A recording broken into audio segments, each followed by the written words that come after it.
ਮੰਤਰੀ ਪੰਜਾਬ ਜੀ ਨੂੰ ਕੁਝ ਜਿਹੜੀਆਂ ਸਾਡੀਆਂ ਦਰਪੇਸ਼ ਮੁਸ਼ਕਲਾਂ ਪੰਥਕ ਤੌਰ ਦੇ ਉੱਤੇ ਪੰਥਕ ਕਾਰਜ ਸ਼੍ਰੋਮਣੀ ਗੁਰਦੁਆਰਾ ਪ੍ਰਬੰਧਕ ਕਮੇਟੀ ਨੂੰ ਆ ਰਹੀਆਂ ਕੌਮੀ ਮਸਲਾ ਜਿਹੜੀਆਂ ਸੀਗੀਆਂ ਸਮੱਸਿਆਵਾਂ ਉਹਦੇ ਸੰਬੰਧ ਵਿੱਚ ਮਿਲੇ ਸੀ ਕਿ ਪਹਿਲਾ ਤਾਂ ਇਹ ਹੈ ਕਿ ਸਾਡੀ ਗੁਰਦੁਆਰਾ ਅੰਬ ਸਾਹਿਬ ਜ਼ਮੀਨ ਜਿਹੜੀ ਹੈ ਉਹ ਪੁੱਡਾ ਗਮਾਡਾ ਜਿਹੜੀ ਹੈ ਉਹ ਧੱਕੇ ਨਾਲ ਅਕਵਾਇਰ ਕਰਨਾ ਚਾਹੁੰਦੀ ਹੈ। ਇਹ ਹੈਗੀ ਹੈ ਜੀ 12 ਏਕੜ ਜ਼ਮੀਨ। 12 ਏਕੜ ਜ਼ਮੀਨ ਜਿਹੜੀ ਸਾਡੀ ਉਹ ਧੱਕੇ ਨਾਲ ਅਕਵਾਇਰ ਕਰਨਾ ਚਾਹੁੰਦੀ ਹੈ। ਸ਼੍ਰੋਮਣੀ ਗੁਰਦੁਆਰਾ ਪ੍ਰਬੰਧਕ ਕਮੇਟੀ ਨਹੀਂ ਚਾਹੁੰਦੀ ਕਿ ਉਹ ਅਕਵਾਇਰ ਹੋਵੇ। ਉਹ ਜਿਹੜੀ ਕੀਮਤ ਭਾਵੇਂ ਉਹ ਵੱਧ ਦੇਣ ਜਾਂ ਘੱਟ ਦੇਣ, ਸਾਨੂੰ ਕੀਮਤ ਨਾਲ ਕੋਈ ਮਤਲਬ ਨਹੀਂ, क्योंकि सरकार ने जी कीमत बाकी देनिया होंदियां वही कीमत देनिया होंदियां साडी पाई नहीं। पर क्योंकि असी कौमी काज करने होंदे ये जायदाद किसी इंडिविजुअल दी नहीं, ये कौम की जायदाद है, पंथ की जायदाद है, साडे गुरधामां की जायदाद है। ये लोह लंगर दे जायदादां जड़ियां असी बेचना पसंद नहीं करते। श्रोमणी गुरद्वारा प्रबंधक कमेटी चाहती है कि असी कौम का कोई कारज करिए, उत्ते कौमी कारज हो जे। सो इस करके वो मुश्किल जड़ी सी साडी लंबे समय तो पै रही सी। सिखां दियां भी सानू बार बार कदे उधरों आउंदियां सी चिट्ठियां, कोई उधरों आउंदियां सी ते असी भी महसूस करदे सी भी असी जमीन नहीं देनी। कल फिर फैसला किया गया सीगा, असी उन्हां कोल टाइम मंगिया सी कि सानू समा दिओ ते कल उन्हां ने सानू टाइम दिता सी ते असी मिलन गए। उन्हां नूं असी ये अपनी बेनती रखी कि असी गमाडा नूं अक्वायर नहीं कर देना, इहनूं एग्जैम्प्ट किया जाए और जोर दे के क्या उन्होंने कोल ही उन्होंने जो सीनियर अफसर से सुरेश कुमार जी वो भी बैठे सन, तो उन्होंने सानू विश्वास दवाया कि ये अक्वायर नहीं की जाऊगी, विश्वास दवाया।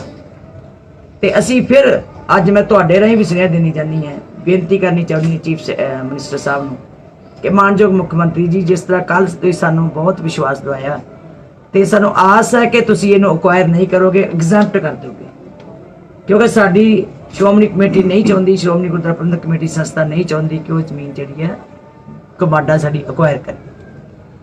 सैकेंडली जी असी इत्थे बना रहे हैं सोलर सिस्टम लाना, वो सोलर सिस्टम जिहड़ा है असी पहला यही मन बनाया सी भी असी सतलानी दे विच अपनी जमीन च खुले तौर दे उत्ते लाइए ते उत्थे वो फिर अपने ट्रांसफार्मर दे विच लैके सानू इत्थे पहुंचाउण। 2 मैगावाट का साडा एस्टीमेट है, 2.2 मैगावाट का।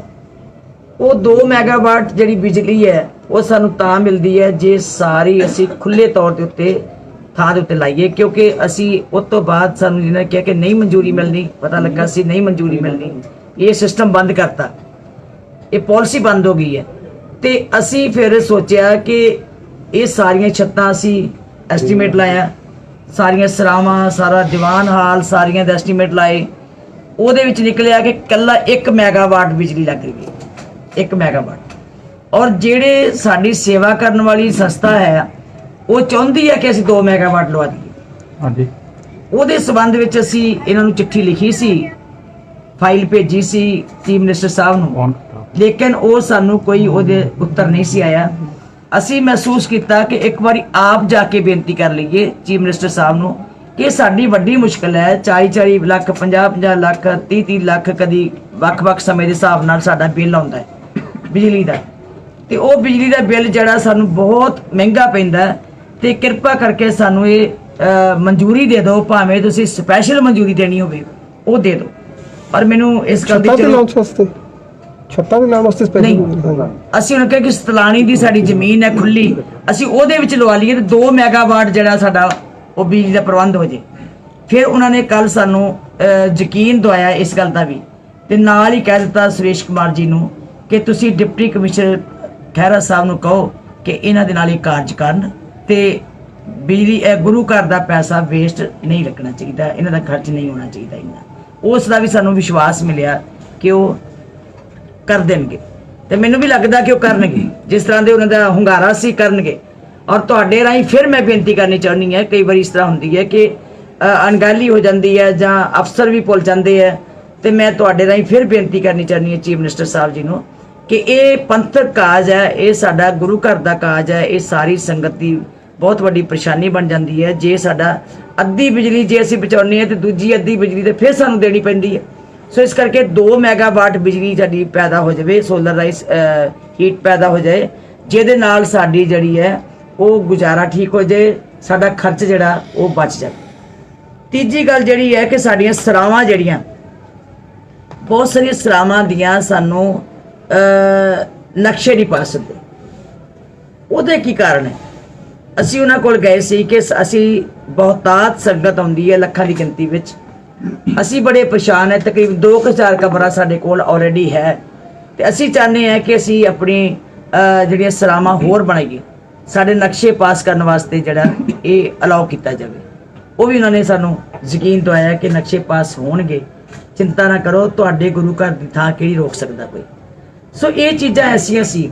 ਕੁਝ ਅਸੀਂ ਬੇਨਤੀਆਂ ਹੋਰ ਲੈ ਕੇ ਗਏ ਸੀ ਕਿ ਟੋਡਰ ਮੱਲ ਦੀ ਜਿਹੜੀ ਹਵੇਲੀ ਹੈ, ਉਹ ਟੋਡਰ ਮੱਲ ਦੀ ਹਵੇਲੀ ਪਹਿਲਾਂ ਅਸੀਂ NOC ਲਈ ਹੋਈ ਹੈ, ਵਿੱਚ ਅਸੀਂ ਬਣਾਉਣ ਲੱਗੇ ਸੀ ਤੇ ਉਦੋਂ ਥੋੜਾ ਜਿਹਾ ਸਾਨੂੰ ਆਰਕਾਈਵ ਡਿਪਾਰਟਮੈਂਟ ਨੇ ਰੋਕਿਆ ਸੀ ਤੇ ਉੱਥੇ ਥੋੜਾ ਬਹੁਤਾ ਕੋਈ ਝਗੜਾ ਹੋ ਗਿਆ ਸੀ ਮੁਲਾਜ਼ਮਾਂ ਦਾ। ਉਹਨਾਂ ਦੇ ਪਰਚੇ ਵੀ ਦਰਜ ਹੋ ਗਏ ਤੇ ਉਹ ਪਰਚੇ ਜਿਹੜੇ ਰੱਦ ਕੀਤੇ ਜਾਣ ਤੇ ਰੱਦ ਕਰਕੇ ਸਾਨੂੰ ਅਲਾਉ ਕੀਤਾ ਜਾਵੇ ਕਿ ਉਹ ਹਵੇਲੀ ਜਿਹੜੀ ਹੈ ਸ਼੍ਰੋਮਣੀ ਗੁਰਦੁਆਰਾ ਪ੍ਰਬੰਧਕ ਕਮੇਟੀ ਜਿਹੜੀ ਹੈ ਉਹਨੂੰ ਯਾਦਗਾਰੀ ਬਣਾ ਸਕੇ। ਕਿਉਂਕਿ ਟੋਡਰ ਮੱਲ ਜੀ ਨੇ ਸਾਡੀ ਬਹੁਤ ਵੱਡੇ ਪਰਉਪਕਾਰ ਕੀਤੇ। ਛੋਟੇ ਸਾਹਿਬਜ਼ਾਦੇ ਦਾ ਸੰਸਕਾਰ ਕਰਨਾ, ਮਾਤਾ ਗੁਜਰੀ ਜੀ ਦਾ ਸੰਸਕਾਰ ਕਰਨਾ, ਇਹ ਉਹਦੇ ਹਿੱਸੇ ਵਿੱਚ ਆਇਆ ਜਦੋਂ ਉਹਨੇ ਸਾਰੀਆਂ ਸੋਨੇ ਦੀਆਂ ਮੋਹਰਾਂ ਵਿਛਾ ਕੇ ਜਿਹੜਾ ਸੀਗਾ ਉਹ ਸੰਸਕਾਰ ਕੀਤਾ ਸੀ। ਸੋ ਉਹ ਬੇਨਤੀ ਵੀ ਲੈ ਕੇ ਗਏ ਅਸੀਂ ਫਤਿਹਗੜ੍ਹ ਸਾਹਿਬ ਜੀ ਦੀ ਅਸਥਾਨ ਦੀ ਕਿ ਉਹ ਟੋਡਰ ਮੱਲ ਜੀ ਦੀ ਹਵੇਲੀ ਜਿਹੜੀ ਹੈ ਉਹ ਸਾਡੇ ਸਪੁਰਦ ਕੀਤੀ ਜਾਵੇ, ਸਾਨੂੰ ਅਲਾਉ ਕੀਤਾ ਜਾਵੇ ਤਾਂ ਜੋ ਅਸੀਂ ਉਹਨੂੰ ਬਣਾ ਸਕੀਏ।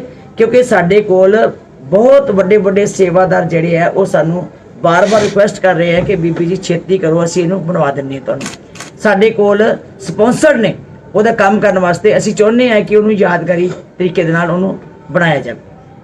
ਤੀਜੀ ਜਿਹੜੀ ਇੱਕ ਹੋਰ ਸੀਗੀ ਕਿ ਜਿੱਥੇ ਸਾਨੂੰ ਬਾਹਰ ਕਈ ਵਾਰੀ ਅਖਬਾਰਾਂ 'ਚ ਵੀ ਹੁੰਦਾ ਕਿ ਬੱਸੀ ਪਠਾਣਾ 'ਚ ਜਿਹੜੀ ਜੇਲ੍ਹ ਹੈ, ਜਿਹੜਾ ਇਸ ਵੇਲੇ ਮੇਰੇ ਖਿਆਲ ਥਾਣਾ ਉਹਦੇ 'ਚ ਸਥਾਪਿਤ ਹੋਇਆ ਗਿਆ, ਉਹ ਜਿਹੜੀ ਜੇਲ੍ਹ ਹੈ ਉੱਥੇ ਪਹਿਲਾਂ ਗੁਰੂ ਤੇਗ ਬਹਾਦਰ ਸਾਹਿਬ ਜੀ ਦਾ ਅਰੈਸਟ ਕੀਤਾ ਸੀ, ਉੱਥੇ ਲੈ ਕੇ ਗਏ ਸੀ। ਤੇ ਜਿਹੜੀ ਆਮ ਤੌਰ ਦੇ ਉੱਤੇ ਕਿਉਂਕਿ ਸਾਨੂੰ ਰਵਿੰਦਰ ਸਿੰਘ ਜੀ ਨੇ ਵੀ ਚਿੱਠੀ ਪਾਈ ਸੀ, ਅਸੀਂ ਲਿਖ ਕੇ ਭੇਜਿਆ ਸੀ ਉਹਨਾਂ ਨੂੰ ਕਿ ਉਹ ਜੇਲ੍ਹ ਜਿਹੜੀ ਹੈ ਸ਼੍ਰੋਮਣੀ ਗੁਰਦੁਆਰਾ ਪ੍ਰਬੰਧਕ ਕਮੇਟੀ ਨੂੰ ਟ੍ਰਾਂਸਫਰ ਕੀਤੀ ਜਾਏ। ਬੱਸੀ ਪਠਾਣਾ ਗੁਰੂ ਤੇਗ ਬਹਾਦਰ ਸਾਹਿਬ 4 ਮਹੀਨੇ ਰਹੇ। ਸ਼੍ਰੀ ਗੁਰੂ ਤੇਗ ਬਹਾਦਰ ਸਾਹਿਬ ਜੀ ਦਾ ਜਿਹੜਾ ਇਤਿਹਾਸ ਵਿੱਚ ਕਹਿੰਦੇ ਆ ਕਿ ਉੱਥੇ ਉਹਨਾਂ ਨੂੰ ਉੱਥੇ ਰੱਖੇ ਗਏ ਸੀ ਅਰੈਸਟ ਕਰਕੇ। ਤੇ ਅਸੀਂ ਉਹਨਾਂ ਨੂੰ ਬੇਨਤੀ ਲਿਖੀ ਸੀ ਕਿ ਉਹ ਜਿਹੜੀ ਜੇਲ੍ਹ ਹੈ ਉਹ ਸਾਡੇ ਸਪੁਰਦ ਕੀਤੀ ਜਾਵੇ, ਸ਼੍ਰੋਮਣੀ ਗੁਰਦੁਆਰਾ ਪ੍ਰਬੰਧਕ ਕਮੇਟੀ ਉੱਥੇ ਇਤਿਹਾਸਕ ਤੌਰ ਤੇ ਉੱਥੇ ਕੁਝ ਬਣਾ ਸਕੇ। ਸੋ ਇਸ ਤਰ੍ਹਾਂ ਦੀਆਂ ਕੁਝ ਸਾਡੀਆਂ ਸੀਗੀਆਂ ਬੇਨਤੀਆਂ ਜਿਹੜੀਆਂ ਅਸੀਂ ਚੀਫ ਮਿਨਿਸਟਰ ਸਾਹਿਬ ਕੋਲ ਲੈ ਕੇ ਗਏ ਸੀਗੇ। ਤੇ ਅਸੀਂ ਇਹ ਵੀ ਕਿਹਾ ਕਿ ਅਸੀਂ ਐਕਟ ਬਣਾ ਕੇ ਲਿਆਵਾਂਗੇ, ਇੰਜੀਨੀਅਰਿੰਗ ਕਾਲਜ ਤੁਸੀਂ ਉਹਨਾਂ ਨੂੰ ਯੂਨੀਵਰਸਿਟੀਆਂ ਬਣਾਤੀਆਂ ਦੂਸਰੀ ਤੇ ਸਾਡੀ ਵੀ ਜਿਹੜੀ ਆਪਣਾ ਉਹਨਾਂ ਕਿਹਾ ਵੀ ਤੁਸੀਂ ਲਿਆਓ। ਸੋ ਇਹੋ ਜਿਹੀਆਂ ਕੁਝ ਗੱਲਾਂ ਸੀ ਜਿਹੜੀਆਂ ਸਾਡੇ ਪੰਥਕ ਤੌਰ ਦੇ ਉੱਤੇ ਸਾਡੀਆਂ ਪਰੇਸ਼ਾਨੀਆਂ ਆ ਰਹੀਆਂ ਸੀਗੀਆਂ। 43 ਕਰੋੜ ਰੁਪਈਆ ਸਾਡਾ 43 ਕਰੋੜ ਰੁਪਈਆ ਸਾਡਾ SC ਸਕਾਲਰਸ਼ਿਪ ਜਿਹੜਾ ਪੋਸਟ ਗ੍ਰੈਜੂਏਟ SC ਸਕਾਲਰਸ਼ਿਪ ਸੀ, ਉਹ ਸਾਡਾ ਪੰਜਾਬ ਸਰਕਾਰ ਵੱਲ ਡਿਊ ਸੀ। ਸਭ ਤੋਂ ਵੱਡੀ ਜਿਹੜੀ ਸਾਡੀ ਮੁਸ਼ਕਿਲ ਇਹ ਆ ਰਹੀ ਸੀ। ਇਹ ਮੁਸ਼ਕਿਲ ਨੂੰ ਹੱਲ ਕਰਨ ਵਾਸਤੇ ਅਸੀਂ ਕਿਉਂਕਿ ਬਾਰ-ਬਾਰ ਚਿੱਠੀਆਂ ਲਿਖੀਆਂ ਸੀ, ਲੌਂਗੋਵਾਲ ਸਾਹਿਬ ਵੇਲੇ ਵੀ ਚਿੱਠੀਆਂ ਲਿਖੀਆਂ ਗਈਆਂ, ਪ੍ਰਧਾਨ ਜੀ ਨੇ ਪਹਿਲਾਂ ਵੀ ਲਿਖੀਆਂ ਸੀ, ਪਰ ਕੋਈ ਸੁਣਵਾਈ ਨਹੀਂ ਹੋਈ। ਅਸੀਂ ਹਾਰ ਕੇ ਫਿਰ ਇਸ ਕਰਕੇ ਗਏ ਕਿ ਮੁੱਖ ਮੰਤਰੀ ਜੀ ਸਾਡੇ ਸਕੂਲ ਕਾਲਜ ਬੰਦ ਹੋਣ ਤੇ ਆ ਗਏ ਆ। ਸਾਡੇ ਸਕੂਲ ਕਾਲਜ 13 ਮਹੀਨੇ ਦੀ ਤਨਖਾਹ ਨਹੀਂ ਅਸੀਂ ਦੇ ਸਕੇ ਕਿਉਂਕਿ ਸਾਨੂੰ ਫੀਸਾਂ ਨਹੀਂ ਆਈਆਂ, ਤਨਖਾਹ ਦੇਣੀਆਂ ਸਾਨੂੰ ਔਖੀਆਂ ਹੋ ਗਈਆਂ। ਤੁਸੀਂ ਸਾਡੇ ਉੱਤੇ ਇੰਨੀ ਕੁ ਕਿਰਪਾ ਕਰੋ ਕਿ ਸਾਡਾ ਬੰਦਾ ਬਕਾਇਆ ਜਿਹੜਾ ਦਿੱਤਾ ਜਾਵੇ। 16 17 18 19 20 17 18 19 20 ਦਾ ਜਿਹੜਾ ਸਾਡਾ ਬਕਾਇਆ ਉਹ ਤਕਰੀਬਨ 40 ਤੋਂ 43 ਕਰੋੜ ਦੇ ਵਿੱਚ ਹੈ। ਨਾ ਕਾਲਜਾਂ ਦਾ, ਨਾ ਸਕੂਲਾਂ ਦਾ, ਇੰਜੀਨੀਅਰਿੰਗ ਕਾਲਜਾਂ ਦਾ ਸਾਰਾ ਪੈਸਾ ਇੰਨਾ ਬਕਾਇਆ ਸੀ। ਉੱਥੇ ਉਹਨਾਂ ਨੂੰ ਫਿਰ ਜਦੋਂ ਪੁੱਛਿਆ ਉਹ ਕਹਿਣ ਲੱਗੇ ਕਿ 20-21 ਦਾ ਆ ਜਿਹੜਾ ਇਸ ਸੈਸ਼ਨ ਦਾ ਤੇ ਅਸੀਂ 20 ਦਾ ਤੇ ਭੇਜ ਦਿੱਤਾ 40% ਬੱਚਿਆਂ ਦੇ ਨਾਂ ਦੇ ਉੱਤੇ, 60 ਵੀ ਅਗਲੇ ਹਫਤੇ ਆਏਗਾ। ਪਰ ਜਿਹੜਾ ਸਾਡਾ ਪਿਛਲਾ ਬਕਾਇਆ 40 ਕਰੋੜ ਤੋਂ ਉੱਪਰ ਉਹ ਸਾਨੂੰ ਜ਼ਰੂਰ ਦਿੱਤਾ ਜਾਵੇ। ਉਹਨਾਂ ਨੇ ਯਕੀਨ ਦਵਾਇਆ ਕਿ ਅਸੀਂ ਜੇ ਇੱਕ ਕਿਸ਼ਤ ਵਿੱਚ ਨਹੀਂ ਦੇ ਸਕਾਂਗੇ ਤੇ ਅਸੀਂ 2 ਕਿਸ਼ਤਾਂ ਦੇਵਾਂਗੇ ਕਿਉਂਕਿ ਸੈਂਟਰ 'ਚੋਂ ਪੈਸਾ ਆ ਚੁੱਕਾ, ਸੈਂਟਰ ਸਰਕਾਰ ਵੱਲੋਂ ਪੈਸਾ ਆ ਚੁੱਕਾ ਸੀ। ਇਸ ਕਰਕੇ ਸਾਡਾ ਪੈਸਾ ਪੈਂਡਿੰਗ ਜਿਹੜਾ ਉਹ ਉੱਥੇ ਪਿਆ ਹੋਇਆ, ਜਿਸ ਤਰ੍ਹਾਂ ਬਾਕੀ ਵੀ ਕਈ ਸਕੂਲਾਂ ਕਾਲਜਾਂ ਦਾ ਪਿਆ ਹੋਇਆ ਹੈ, ਪਰ ਸਾਡਾ ਬਹੁਤ ਵੱਡਾ ਨੁਕਸਾਨ ਹੋ ਰਿਹਾ। ਸਾਨੂੰ 63 ਕਰੋੜ ਰੁਪਏ ਦਾ ਪਿਛਲੇ ਸਾਲ ਘਾਟਾ ਪਿਆ ਐਜੂਕੇਸ਼ਨ 'ਚ, ਜਿਹਦੇ 'ਚ ਅਸੀਂ ਬਹੁਤ ਮੁਸ਼ਕਲ ਦੇ ਨਾਲ ਤਨਖਾਹਾਂ ਦੀ ਪੂਰਤੀ ਕਰ ਰਹੇ ਹਾਂ ਕਾਲਜਾਂ ਸਕੂਲਾਂ ਦੀ। ਸੋ ਇਹ ਸਾਡੀ ਮੇਜਰ ਪ੍ਰੋਬਲਮ ਜਿਹੜੀ ਸੀ ਉਹ ਇਹ ਸੀ। ਇੱਕ ਤੇ ਸੀ ਜੋ ਗਮਾਡਾ ਸਾਡੀ ਜ਼ਮੀਨ ਜਿਹੜੀ ਅਕਵਾਇਰ ਕਰ ਰਹੀ ਧੱਕੇ ਨਾਲ, ਅਸੀਂ ਨਹੀਂ ਦੇਣੀ ਚਾਹੁੰਦੇ, ਉਹ ਐਗਜ਼ੈਂਪਟ ਕੀਤੀ ਜਾਵੇ।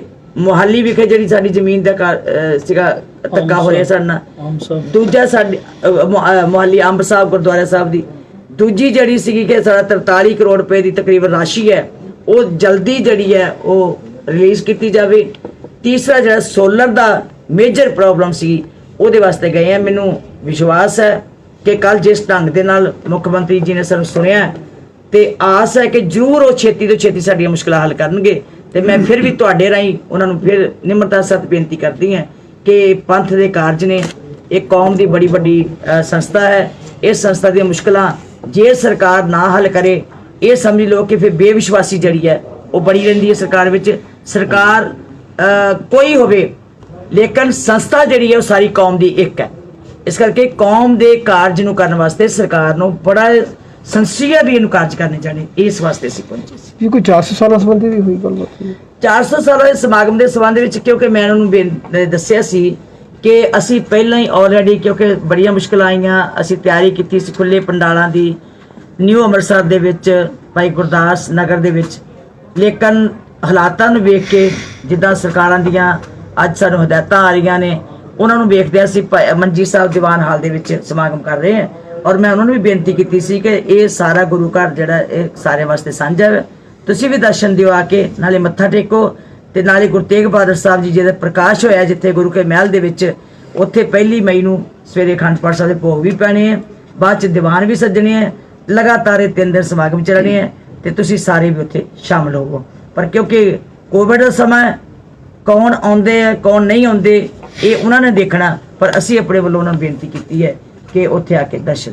ਇਹ ਵੀ ਹਾਲਾਤ ਐਮਰਜੈਂਸੀ ਵਰਗੇ ਜੀ। ਇੱਥੇ ਆਕਸੀਜਨ ਦੀ ਬਹੁਤ ਵੱਡੀ ਕਮੀ ਹੈ। 6 ਲੋਕਾਂ ਦੀ ਮੌਤ ਵੀ ਮਰੀਜ਼ਾਂ ਦੀ ਅੰਮ੍ਰਿਤਸਰ 'ਚ ਹੋਈ ਹੈ, ਪਰ ਹਲੇ ਵੀ ਸਰਕਾਰ ਆਕਸੀਜਨ ਦੀ ਕਮੀ ਦੂਰ ਨਹੀਂ ਕਰ ਸਕੀ। ਇਸ ਗੱਲ ਬਾਰੇ ਮੈਂ ਜਿੱਦਾਂ ਪਹਿਲਾਂ ਵੀ ਚੀਫ ਸੈਕਟਰੀ ਸਾਹਿਬ ਨੂੰ ਫੋਨ ਕੀਤੇ ਹੈ, 2-4 ਵਾਰੀ ਉਹਨਾਂ ਨਾਲ ਮੇਰੀ ਗੱਲ ਹੋਈ ਹੈ, ਤੇ ਉਸ ਤੋਂ ਬਾਅਦ ਕੱਲ ਵੀ ਇਹ ਡਿਸਕਸ ਹੋਇਆ ਕਿ ਛੇਤੀ ਤੋਂ ਛੇਤੀ ਹੱਲ ਕੀਤੇ ਜਾਣ। ਲੋਕਡਾਊਨ ਜਿਹੜਾ ਉਹ ਬਹੁਤਾ ਵੱਡਾ ਹੱਲ ਨਹੀਂ, ਕਿਉਂਕਿ ਲੋਕਡਾਊਨ ਦੇ ਨਾਲ ਲੋਕ ਜਿਹੜੇ ਹੈ ਕਰਫਿਊ ਲਾਓਗੇ, ਲੋਕਡਾਊਨ ਲਾਓਗੇ, ਲੋਕਾਂ ਦਾ ਰੁਜ਼ਗਾਰ ਬੰਦ ਹੋ ਜਾਏਗਾ, ਲੋਕਾਂ ਦੀ ਰੋਟੀ ਬੰਦ ਹੋ ਜਾਏਗੀ, ਸਾਨੂੰ ਸਾਰਿਆਂ ਨੂੰ ਪਰੇਸ਼ਾਨੀ ਹੁੰਦੀ ਹੈ।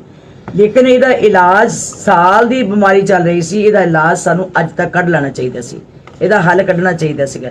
ਔਰ ਉਹਨਾਂ ਨੇ ਕੀ ਕਰ ਰਹੇ ਹੈ ਸਰਕਾਰ, ਇਹ ਉਹਨਾਂ ਨੂੰ ਪਤਾ ਹੋਏਗਾ। ਪਰ ਮੈਂ ਸਮਝਦੀ ਹਾਂ ਕਿ ਵਾਕਈ ਇਹ ਸਰਕਾਰਾਂ ਦੀ ਬਹੁਤ ਵੱਡੀ ਨਲਾਇਕੀ ਰਹੀ ਹੈ, ਸਰਕਾਰਾਂ ਦੀ ਬਹੁਤ ਵੱਡੀ ਕਮਜ਼ੋਰੀ ਰਹੀ ਹੈ ਕਿ ਉਹਨਾਂ ਨੇ ਇਹ ਹੱਲ ਸਮੇਂ ਨਾਲ ਨਹੀਂ ਕੱਢਿਆ। ਜਦੋਂ ਜ਼ੋਰ ਪੈਂਦਾ ਉਦੋਂ ਸਾਰਿਆਂ ਨੂੰ ਮੁਸ਼ਕਿਲ ਬਣਦੀ ਹੈ। ਮੈਨੂੰ ਵੀ ਪਤਾ ਹੈ ਗੁਰੂ ਰਾਮਦਾਸ ਜੀ ਦੇ ਹਸਪਤਾਲ ਦੇ ਵਿੱਚ ਰਾਤੀ 22 ਵੈਂਟੀਲੇਟਰ ਜਿਹੜੇ ਸਨ ਉਹ ਸੀਰੀਅਸ ICU ਦੇ ਵਿੱਚ ਸੀ, ਦੂਜੇ ਆਕਸੀਜਨ ਦੇ ਵਾਲੇ ਬੈੱਡ ਜਿਹੜੇ ਸੀ ਉਹ ਭਰੇ ਪਏ ਸੀਗੇ।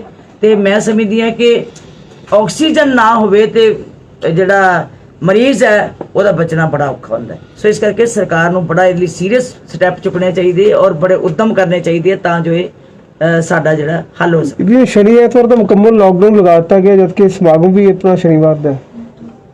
ਦੇਖੋ ਇਹ ਕੱਲ ਹੀ ਨਾ ਫੈਸਲਾ ਕੀਤਾ, ਫਿਰ ਵੀ ਅਸੀਂ ਚਿੱਠੀ ਲਿਖਾਂਗੇ, ਬੇਨਤੀ ਵੀ ਕਰਾਂਗੇ ਕਿ ਮੁਕੰਮਲ ਲਾਕਡਾਊਨ ਨਾ ਲਾਉਣ। ਸੰਗਤ ਦੀ ਸ਼ਰਧਾ ਹੁੰਦੀ ਹੈ ਕਿ ਮੱਥਾ ਟੇਕ ਕੇ ਚਲੇ ਜਾਣ। ਅਸੀਂ ਨਹੀਂ ਕਹਿੰਦੇ ਕਿ ਕੋਈ ਇੱਥੇ ਲੱਖਾਂ ਦਾ ਇਕੱਠ ਹੋਵੇ, ਅਸੀਂ ਨਾ ਹੀ ਲੱਖਾਂ ਨੂੰ ਇਕੱਠ ਨੂੰ ਅਸੀਂ ਇਕੱਠਾ ਕਰਾਂਗੇ ਇੱਥੇ। ਅਸੀਂ ਇਹ ਚਾਹੁੰਦੇ ਹਾਂ, ਮਨ ਸੀ ਕਿ ਹੋਵੇ, ਲੇਕਿਨ ਹਾਲਾਤਾਂ ਦੇ ਅਨੁਸਾਰ ਅਸੀਂ ਉਹਦਾ ਪ੍ਰਬੰਧ ਕੀਤਾ। ਆਨਲਾਈਨ ਸਾਰਾ ਤੁਹਾਨੂੰ ਵੀ ਅਸੀਂ ਬੇਨਤੀ ਕੀਤੀ ਹੈ ਕਿ ਆਪਣੇ ਚੈਨਲਾਂ ਰਾਹੀਂ, ਆਪਣੇ ਮੀਡੀਆ ਰਾਹੀਂ ਤੁਸੀਂ ਸਾਰੀ ਸਾਡੀ ਜਿਹੜੀ ਹੈ ਇਹ ਲਾਈਵ ਕਵਰਿੰਗ ਸੰਗਤ ਵਿੱਚ ਦਿਓ। ਸੰਗਤ ਘਰਾਂ 'ਚ ਬੈਠ ਕੇ ਸਮਾਗਮ ਸੁਣੇ, ਆਨੰਦ ਲਵੇ, ਬਾਣੀ ਸਰਵਣ ਕਰੇ, ਇਤਿਹਾਸ ਸਰਵਣ ਕਰੇ। ਇਹ ਅਸੀਂ ਵੀ ਪ੍ਰਬੰਧ ਕੀਤੇ ਹੈ, ਲੇਕਿਨ ਮੁਕੰਮਲ ਲਾਕਡਾਊਨ ਜਿਹੜਾ ਉਹ ਨਹੀਂ ਹੋਣਾ ਚਾਹੀਦਾ, ਤਾਂ ਜੋ ਜਿਹਦੇ ਕਿਤੇ ਮਨ ਦੀ ਭਟਕਣਾ ਹੁੰਦੀ ਹੈ ਕਿ ਸੰਗਤ ਜਾ ਕੇ ਦਰਸ਼ਨ ਕਰ ਸਕੇ, ਉਹ ਦਰਸ਼ਨ ਕਰਕੇ ਚਲੇ ਜਾਣ ਤੇ ਇੱਥੇ ਆ ਕੇ ਮੱਥਾ ਟੇਕ ਸਕਣ ਤੇ ਆਪਣੀ ਸ਼ਰਧਾ ਪੂਰੀ ਕਰ ਸਕਣ। ਮਤਲਬ 1 ਤਰੀਕ ਦੇ ਲਾਕਡਾਊਨ ਬਾਰੇ ਤੁਸੀਂ ਕਹਿ ਰਹੇ ਹੋ ਕਿ ਉਹ ਛੋੜ ਦਿਓ, ਦੇਖੋ ਆ ਜਾਂਦਾ ਜੀ 1 ਤਰੀਕ ਆਉਂਦੀ ਹੈ ਸ਼ਨੀਵਾਰ। ਸ਼ਨੀਚਰਵਾਰ ਜੀ ਬੀਬੀ। ਤੇ ਐਤਵਾਰ ਨੂੰ ਵੀ 2 ਦਿਨ ਲਾਇਆ ਉਹਨਾਂ ਨੇ। ਕਿਰਪਾ ਕਰਨ ਜੇ ਦੋਨੋਂ ਦਿਨ ਹੀ ਕਰ ਦੇਣ ਤੇ ਬਹੁਤ ਚੰਗੀ ਗੱਲ ਹੈ, ਕਿਉਂਕਿ ਸੰਗਤ ਆਣੀ ਤਾਂ ਆਪਣੀ ਸ਼ਰਧਾ ਨਾਲ ਹੈ। ਜੀ। ਅਸੀਂ ਤੇ ਕਿਸੇ ਨੂੰ ਨਾ ਲੈ ਕੇ ਆ ਰਹੇ ਹਾਂ, ਨਾ ਅਸੀਂ ਕੋਈ ਗੱਡੀਆਂ ਦੇ ਰਹੇ ਹਾਂ। ਜੇ ਕੋਈ ਸ਼ਰਧਾ ਨਾ ਹੁੰਦਾ ਗੁਰੂ ਘਰ ਵਿੱਚ, ਸਭ ਨੂੰ ਪਤਾ ਕਿ ਬਿਮਾਰੀ ਦਾ ਜ਼ੋਰ ਪਿਆ, ਹਰ ਇੱਕ ਨੂੰ ਪਤਾ ਕਿ ਹਾਲਾਤ ਬੜੇ ਨਾਜ਼ੁਕ ਹੈ, ਹਰ ਇੱਕ ਨੂੰ ਆਪਣੀ ਜ਼ਿੰਦਗੀ ਦੀ ਲੋੜ ਹੈ, ਪਰ ਉਹਨਾਂ ਨੂੰ ਬੰਨ੍ਹ ਕੇ ਰੱਖਣਾ ਜਿਹੜਾ ਉਹ ਉਹਨਾਂ ਦੀ ਸ਼ਰਧਾ ਨੂੰ ਠੇਸ ਪਹੁੰਚੇਗੀ। ਮਿਹਰਬਾਨੀ। ਓਕੇ ਜੀ, ਥੈਂਕ ਯੂ।